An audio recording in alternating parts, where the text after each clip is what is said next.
میرے بھائی ابھی قصیدہ پڑھ رہے تھے قلب عباس، تو امام حسن علیہ السلام کے بارے میں ایک قصیدے کے چند اشعار انہوں نے پڑھے۔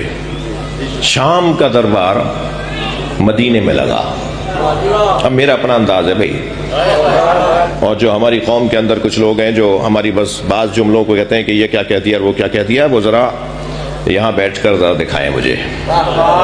ہمارے نہایت ہی واجب الاحترام ذی وقار اپنی مثال ہماری قوم شیعہ کا سرمایہ علامہ شہنشاہ نقوی صاحب، اللہ ان کی زندگی دراز فرمائے، مولا دشمن کی شر سے محفوظ رکھے۔ اور قبلہ صاحب میں سبق سنانے لگا ہوں اور میں امام حسن پڑھنے لگا ہوں۔ آپ اس کا کیا فرق ہی کیے، ذرا فرق سنیں۔ مولا فرمایا وہ فحاشا